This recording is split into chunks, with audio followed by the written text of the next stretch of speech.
Retail. Need I say more? I got my first job when I was 14. But when I was 15, I worked at a grocery store for a solid 4 years before going to university. After about 3 months, they promoted me to supervisor, which at the time was amazing because it made me feel great. But looking back, it was kind of weird they had a 16-year-old supervising people much older than himself. Sorry, Bob. Anywho, after this jump to supervisor, which also didn't have a pay raise for whatever reason, I was put in contact with upset customers far more often than if I had just remained a cashier. So yeah, here are some of those stories. Hope you enjoy my suffering. So let's just say it's August. Remember this date. It comes in handy later. So this lady comes in and asks if she was able to return some chicken breasts that her son had bought the week before. We aren't actually supposed to return meat, so I had to call over one of my managers. And it turns out, this person doesn't even have a receipt. Despite this, my manager was still going to do whatever he could. But when we opened the bag, my God. The chicken was borderline green and nearly killed us upon contact. But she still insisted that her son had bought it the week before. So upon further investigation, we found this tag amidst this rotten chicken. And remember how I said that this was August? Well, this chicken actually expired 3 months before that, back in May. Yep, she still insisted it was bought the week before and wanted her money back. Long story short, we couldn't do anything about it, and she left the store screaming, "You've lost more than one customer today." But she was back in the week after that. Alright, this next one, kinda weird. This guy comes in and for whatever reason walks over to the rubbish bin. He's there rummaging through things for around 5 minutes or so before finally pulling out this receipt. Then he walks over to the bakery department and starts looking at cakes. Nothing unusual happening. But when he thought we weren't looking, he grabbed a cake, opened the package, and squished it. Yep, he straight up took the lid off the cake, took his hands, and smushed it. What the heck did the cake ever do to him? But guess what happens next? So this guy walks over to my counter, all smooth like, puts his arm on the counter, and then says, "Hey, I bought this cake. I want to return it."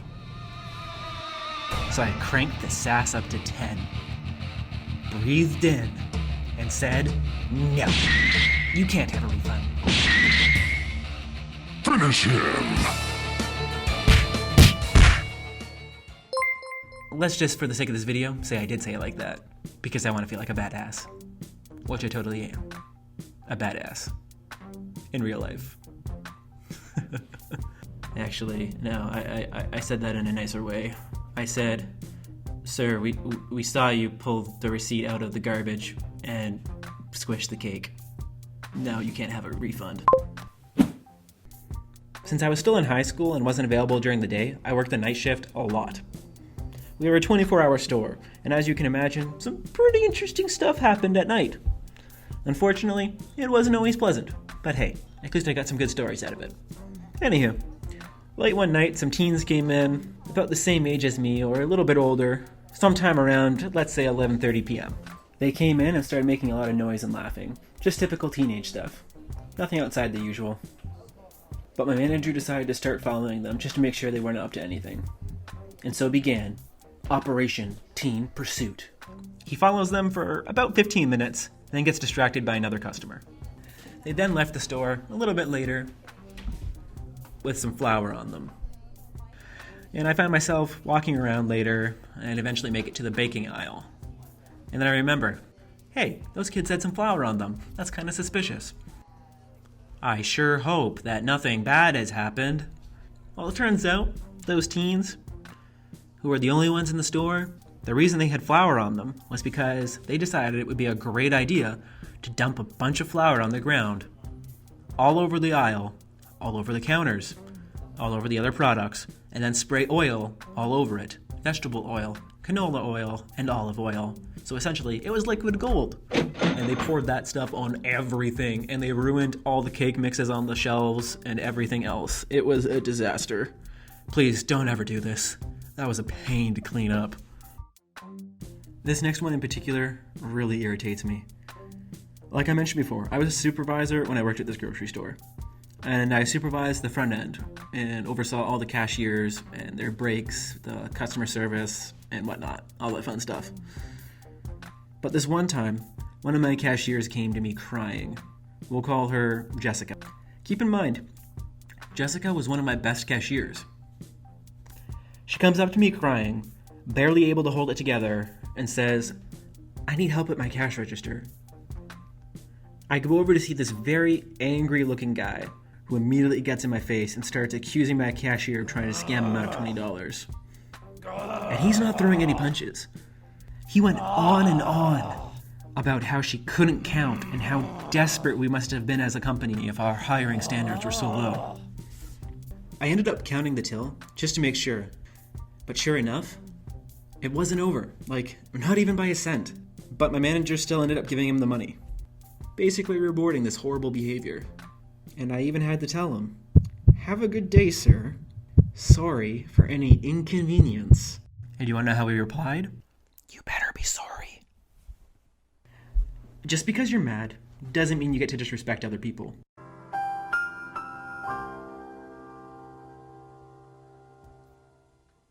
Like, seriously, this guy was wrong, and instead of apologizing and admitting it, he just dug his heels in and got even angrier. Jessica and I were literally high schoolers, and this guy was definitely mid to late 30s. Let's be honest. In high school, our self-esteem is already low enough at that point. This next one isn't necessarily bad, just annoying. Like I said, I work a lot of night shifts, and the thing about night shifts is there's only one cashier open in the evenings, with the option for myself or an on-duty supervisor to take over one additional till. This night in question wasn't much different from most, until someone pulls up to cash number 11 with not one, not two, not 3, 4, 5, 6, 7, 8, 9, 10, or 11 carts, but 12 absolutely loaded shopping carts, full of grocery items. It was a normal night, like any other. I was overseeing the front end, until he appeared, 12 carts in hand, ready to throw the world into chaos, to watch the world burn. I'm not the supervisor the front end wants. I'm not the supervisor the front end needs. I can take it, because I'm not their hero. I'm the supervisor. I'm the silent guardian of the dairy aisle, a watchful protector of the cashiers of the front end. I am the dark supervisor, but not in the evil sense, like the Austin sense. I'm the frozen Canadian supervisor of the front end. I'm not Batman.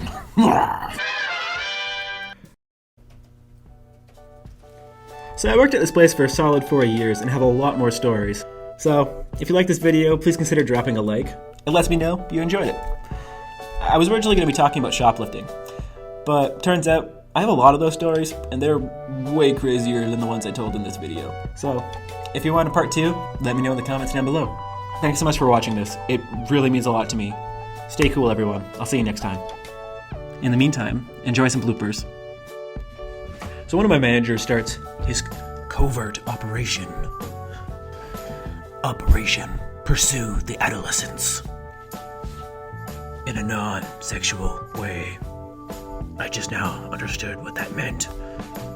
Crap, I can't include this in the main video. It was a night like any other. I was overseeing the front end as the supervisor, like supervisors do.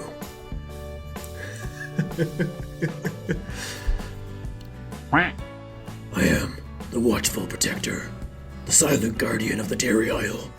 I mean, the watchful protector of the cashiers of the front end. The Dark Knight. I meant the Dark Supervisor. I'm the silent protector of the dairy aisle. The majestic, dark crusader of the... something.